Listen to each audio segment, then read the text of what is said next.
এরকম প্রতারণা, এরকম দিনে দুপুরের ডাকাতিকে বিএনপি সরকার রাজনীতি মনে করে। সংস্কার প্রিয় মানুষের ভোট সমর্থন আদায় করার জন্য তারা তখন বলেছিলেন আপনারা গণভোটের পক্ষে ভোট দেবেন। জনাব সালাউদ্দিন আহমদ তিনি কিন্তু এখন বলছেন যে গণভোটে আমরা আসলে এটা চাই নাই, কিন্তু যদি নির্বাচন না দেয় কারণ এটা মেনে নিয়েছি। বিএনপির প্রধান, বর্তমান প্রধানমন্ত্রী নির্বাচনের আগে যেহেতু তিনি অনেক শেয়ানা, অথবা তাকে যারা বুদ্ধি পরামর্শ দেয় তারা যেহেতু অনেক শেয়ানা, তারা জানে যে বাংলাদেশের মানুষ সংস্কার চায়। এ কারণে সংস্কার চাওয়া মানুষ যে চায়, এই সংস্কার প্রিয় মানুষের ভোট সমর্থন আদায় করার জন্য তারা তখন বলেছিলেন আপনারা গণভোটের পক্ষে ভোট দেবেন।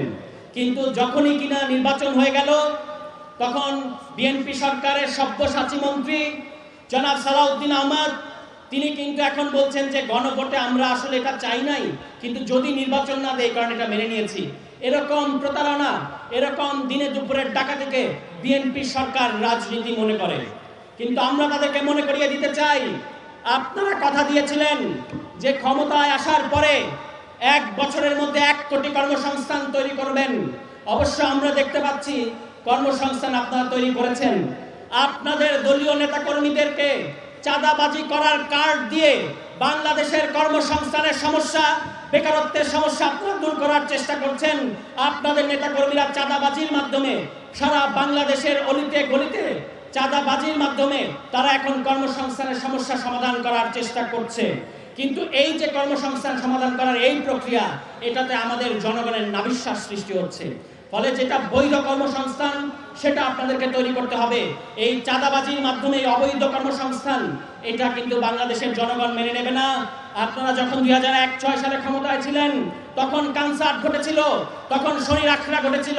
আপনাদের এক এমপির নাম হয়েছিল দৌড় সালাউদ্দিন, এখন যিনি স্বরাষ্ট্রমন্ত্রী তিনি না, শরীর আখড়া আরেক এমপি ছিলেন, তো তার নাম হয়ে গেছিল দৌড় সালাউদ্দিন।